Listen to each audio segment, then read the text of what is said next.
Ya, halo selamat pagi pemirsa. Anda menyaksikan Breaking News bersama saya Pram Senja pemirsa.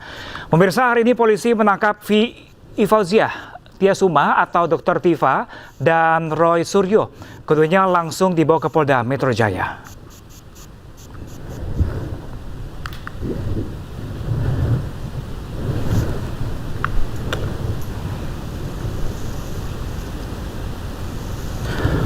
Ya, pemirsa, Dr. Tifa dijemput polisi di apartemennya sekitar pukul 6:47 pada pagi tadi, di mana Dr. Tifa langsung dibawa ke Polda Metro Jaya.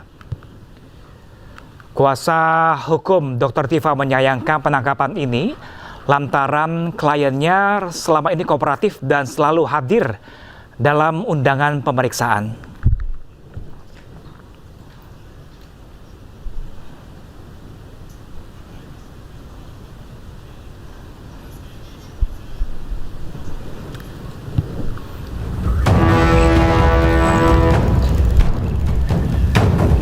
Ya, selain Dr. Tifa, Roy Suryo juga ditangkap. Roy Suryo ditangkap di rumahnya jam 7 pagi oleh penyidik Polda Metro Jaya. Roy Suryo dan Dr. Tifa saat ini berstatus tersangka kasus dugaan pencemaran nama baik terkait tudingan ijazah palsu Jokowi sejak November 2025 lalu, pemirsa.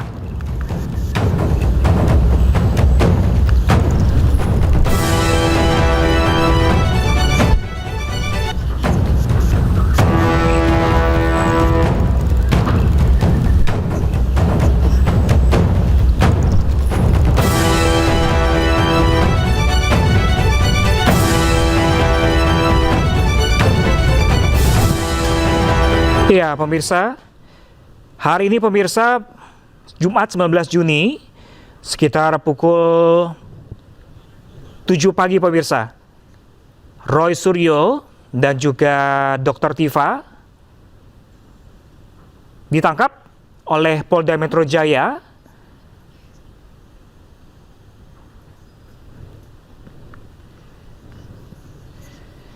Di mana penangkapan Roy Suryo ini adalah tindakan represif yang mengonfirmasi hukum ada di bawah sedang mengusut kasus dugaan ijazah palsu Jokowi.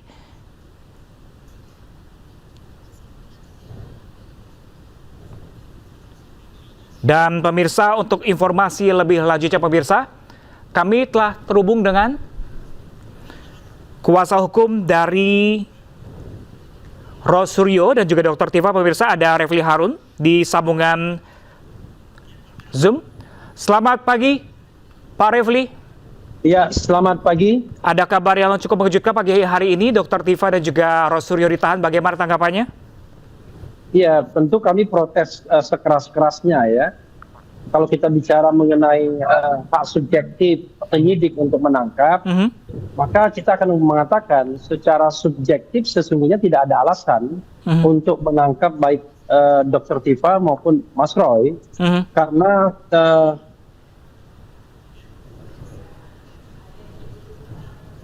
ya, pemirsa, komunikasi kami bersama Refli Harun selaku kuasa hukum Roy Suryo dan Dr. Tifa terputus pemirsa. Kami masih berusaha untuk menghubungi. Iya, Mas Refli masih terhubung bersama kami?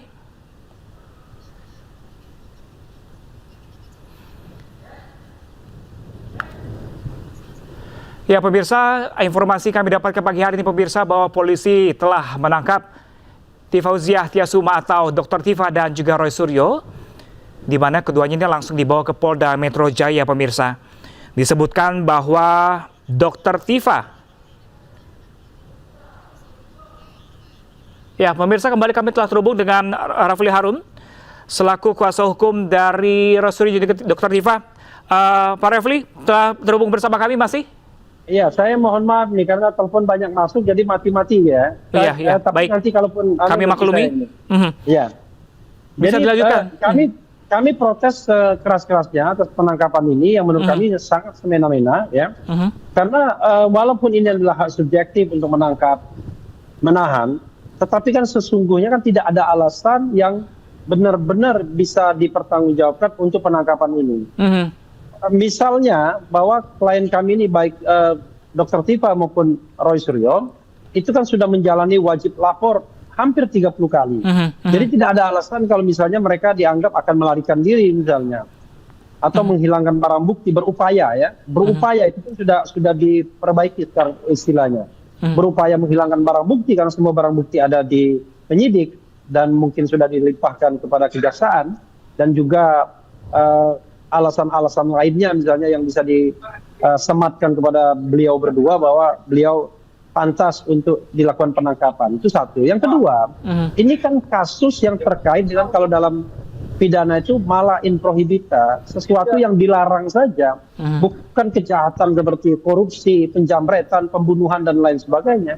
Ini kan sebuah hal masih ranah kebebasan berpendapat sesungguhnya. Karena itu sangat aneh dan menurut saya sangat tidak beralasan ketika kemudian ada penangkapan dan kelihatan betul bahwa dalam konteks ini penyidik seperti dalam tanda kutip ya memenuhi pesanan pihak-pihak lain yang selama ini memprovokasi agar kemudian kedua beliau baik Roy Suryo maupun Dr. Tifa itu ditangkap dan ditahan. Nah, ini yang menurut saya penegakan hukum yang tidak rasional, tidak objektif dan tidak independen. Karena itu ya tentu kami akan selain memprotes keras, kami akan melakukan langkah-langkah hukum yang patut tentunya, termasuk juga ya mengabarkan hal ini kepada pihak-pihak yang berwenang.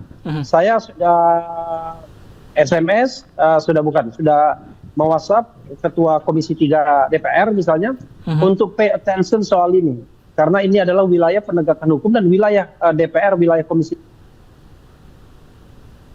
memperhatikan ini misalnya. Oke, Pak Refli, ini sebelumnya dalam penangkapan ini sudah ada pemberitahuan atau pemanggilan terkait langkah ini? Justru itu. Tidak ada pemberitahuan sebelumnya. Karena begini, kalau kita bicara tentang penyerahan tersangka, ya, sekaligus penyerahan berkas tahap 2 pada Senin nanti, saya kira kita akan kooperatif kalau seandainya nanti memang akan dipanggil pihak kejaksaan untuk penyerahan.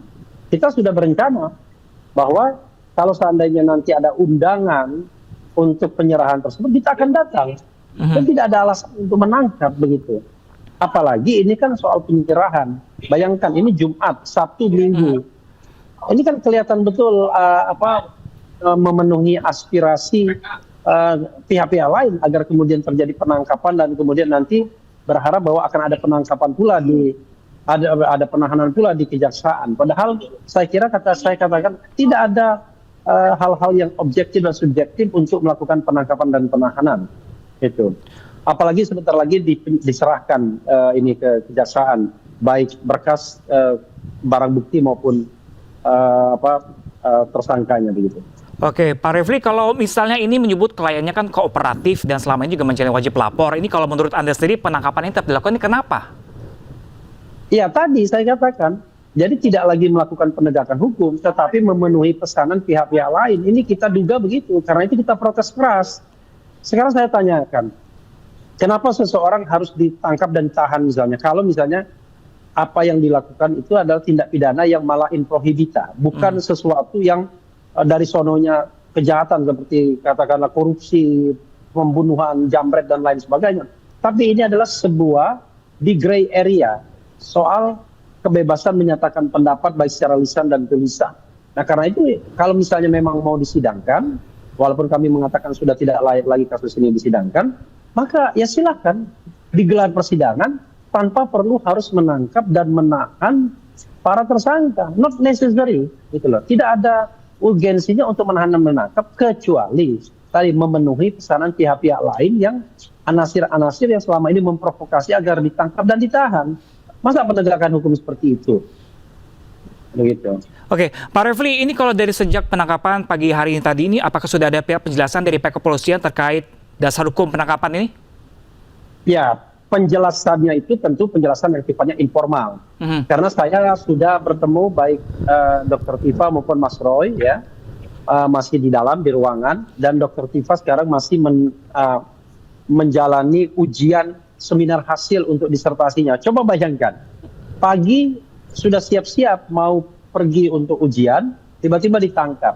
Ya untungnya di sini disediakan fasilitas ujian. Tapi kalau mentalnya tidak kuat, bayangkan orang bisa down kan, ditangkap dan kemudian menjalani ujian seminar hasil, dan ini disertasi doktor, disertasi kedokteran, bukan disertasi yang katakanlah ilmu sosial, kan agak beda. Saya juga dokter tapi di bidang ilmu sosial. Tapi ini kan disertasi yang sangat teknikal sifatnya, yang membutuhkan infrastruktur ketika harus mempresentasikannya dan lain sebagainya. Oke. Nah, jadi sama sekali tidak ada pemberitahuan, sama sekali tidak ada tanda-tanda dan lain sebagainya. Tiba-tiba mereka menjemput baik ke rumah Mas Roy maupun Dr. Tifa begitu. Baik, Pak Refli, ini terkait tadi Anda bilang sedang akan melakukan sidang di sana perurusan pribadi dari Rosuryo. Kalau Anda lihat kondisi Rosuryo dengan Dr. Tifa saat dibawa oleh Polda Metro Jaya seperti apa sejauh ini? Ya, agak berbeda. Dr. Tifa ketika dibawa, dia dalam keadaan yang siap untuk pergi menjalani ujian. Sehingga dalam kondisi yang siap sudah mau pergi. Jadi ketika mau pergi, yang saya tahu bahwa tiba-tiba kemudian datang penyidik ya, dan kemudian mau menangkap. Kalau Roy Suryo malah kondisinya agak lebih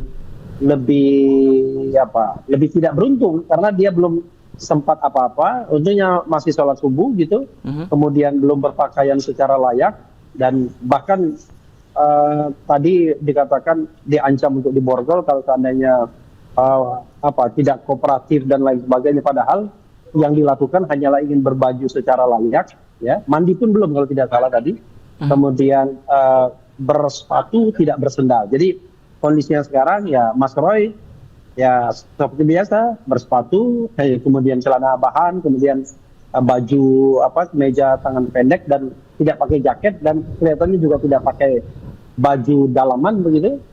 Dr. Tifa dalam kondisi yang baik karena dia siap untuk ujian seminar hasil begitu. Oke, kalau jadi dua-duanya ini saya sudah bertemu, cuma sempat ngobrol sama Mas Roy, tetapi Dr. Tifa tidak bisa diganggu karena sedang ujian melalui Zoom di kantor di Kamnek. Artinya sejak penangkapan tadi pagi belum ada komunikasi langsung dengan Pak Refli bersama dua klien Anda, Pak Refli? Sudah kan tadi. Saya kan sudah masuk ke ruangan, sudah menemui Mas Roy dan sudah berbincang dengan Mas Roy. Informasi yang saya sampaikan itu sebagian berasal dari Mas Roy. Kemudian kalau Dr. Tifa itu tidak bisa diganggu, tetapi saya sudah menemuinya dalam pengertian secara fisik, saya sudah melihat, dia juga melihat saya, tetapi dia sama sekali tidak bisa diganggu karena sedang ujian Zoom, sedang ujian seminar hasil. Baik, kalau sebelum penangkapan tadi pagi dan kemarin, atau mungkin ada pembicaraan dengan Roy Suryo dan juga Dr. Tifa, ada tanda-tanda penangkapan ini atau tidak, Pak Refli? Enggak, sama sekali tidak ada. Saya sama Mas Roy itu baru berpisah kira-kira pukul 12:30 dini hari tadi, karena kita ada acara di Bandung bersama-sama. Jadi kebetulan kita satu mobil, dan kemudian baru berpisah pukul 12:30 dini hari. Ya pukul 1 mungkin ya, antara 12:30 pukul 1 dini hari. Di daerah Kuningan, saya duluan pulang ya, pulang ke rumah, dan kemudian Mas Roy setelah itu. Jadi sama sekali kita tidak bicara tanda-tanda, bahkan kita meyakini bahwa kasus ini sudah tidak layak lagi ditindaklanjuti karena sudah melampaui waktu yang banyak, sudah melanggar hukum acara baik KUHP lama maupun KUHP baru. Tapi ketika ada penangkapan dan penahanan seperti ini, rupanya walaupun sudah terlanggar semua aturan-aturan hukum yang ada, kelihatannya ada pemaksaan agar kasus ini dilanjutkan begitu. Oke, pagi ini Roy Suryo dan Dr. Tifa ditahan di sana. Ini di dalam penahanan ini apakah ada pemeriksaan lanjutan di sana, Pak Refli? Atau hanya penahanan saja? Belum tahu saya. Yang jelas masih di ruangan Kamnek ya, ruangan pemeriksaan selama ini. Dr. Tifa masih ujian dan Mas Roy menunggu duduk begitu saja. Dan saya tadi juga sempat menemani, tetapi saya keluar karena saya membutuhkan komunikasi ke pihak lain. Kalau di dalam kan kita tidak bisa komunikasi. Oke, kalau terkait status hukum dari Roy Suryo dan juga Dr. Tifa, ini juga kasus sudah berlarut-larut lamanya. Saat ini posisi hukum Roy Suryo dan Dr. Tifa seperti apa, Pak Refli? Ya, itu yang kami katakan ya, bahwa pertama kasus ini sejak dilaporkan oleh Jokowi pada tanggal 30 April 2025 itu sudah melebihi waktu 400 hari lebih. Sudah lebih dari 1 tahun. Dan ini tidak wajar untuk kasus yang sebenarnya tidak berat-berat amat. Ini kan bicara mengenai pencemaran nama baik, fitnah, yang dikaitkan dengan dugaan ijazah palsu. Dan itu kan bukan sesuatu yang berat untuk diungkapkan sesungguhnya kalau ada transparansi, ada menegakkan prinsip good governance, clean government, kan begitu. Nah, tetapi kami juga menyoroti dari sisi pelimpahan berkas, mulai dari pelimpahan pertama tanggal 13 Januari sampai kemudian hari ini, itu sudah berlangsung lebih dari 100 hari, padahal menurut KUHP baik yang lama maupun yang baru, ya paling banyak kalau KUHP baru 70 harian saja, dan itu pun pelimpahannya diatur juga, tidak bisa sembarangan begitu. Jadi kita menganggap bahwa tidak ada transparansi dalam proses ini dan sudah melanggar hukum acara yang banyak sekali. Bahkan kita menengarai baik secara material maupun secara formil dan material, itu pelanggaran-pelanggaran hukum itu sudah banyak dilakukan oleh penyidik. Karena itu kami menganggap bahwa kasus ini tidak lagi layak untuk ditindaklanjuti begitu, apalagi ditindaklanjuti dengan penangkapan dan penahanan. Oke, Pak Refli, lalu selanjutnya ini sedang dalam penahanan Roy Suryo, baik Roy Suryo dan juga Dr. Tifa. Lalu langkah hukum selanjutnya akan dilakukan tim kuasa hukum seperti apa nanti? Ya, kami berharap bahwa penahanan ini segera ditangguhkan, tentu ya dengan upaya-upaya hukum yang layak dan diperbolehkan tentunya, ya termasuk misalnya meminta jaminan dari tokoh-tokoh ya agar penahanan ini tidak dilakukan, toh mereka kooperatif. Selain itu juga ini kan juga berkaitan dengan preparation, persiapan. Jangan lupa, Dr. Tifa dan Mas Roy ini punya katakanlah kewajiban untuk menjelaskan argumentasi mereka mengenai soal ijazah tersebut. Dan harus diberikan kesempatan yang layak agar kemudian dia mampu mempersiapkan. Karena semuanya tidak bisa akan diserahkan kepada pengacara. Ini soal ekspertis juga. Semuanya kita tentu membantu, ya, mengambil peran banyak. Tetapi tentu baik Dr. Tifa maupun Mas Roy itu harus juga diberikan kesempatan untuk mempersiapkan diri sebaik-baiknya kalau memang terjadi sidang. Dan kalau dalam proses penahanan, rasanya ya kesempatan itu kan menjadi berkurang secara signifikan karena orang dalam tahanan tentu tidak bisa mempersiapkan diri secara lebih baik, terutama pasokan informasi, preparation dan lain sebagainya. Padahal sekali lagi ini kasus soal pencemaran nama baik, soal dokumen yang dianggap palsu, dan sehingga membutuhkan sebuah pembuktian yang adequate, yang memadai dari kedua belah pihak. Silakan jaksa penuntut umum nanti membuktikan, dan pasokannya sudah dari penyidik, tapi tentu baik Mas Roy maupun Dr. Tifa sebagai seorang expert, ya, seorang ilmuwan, seorang peneliti juga harus diberikan kesempatan yang layak selain didampingi oleh para penguasa, oleh penasihat hukumnya. Baik Pak Refli, terima kasih Pak Refli. Kami masih menanti update terbaru langkah selanjutnya dari penahanan ini. Terima kasih telah bergabung bersama kami di Breaking News. Doakan yang terbaik bagi penegakan hukum bangsa ini dan tidak ada kesewenang-wenangan atau semena-mena seperti ini. Baik, terima kasih banyak Pak Refli. Selamat pagi.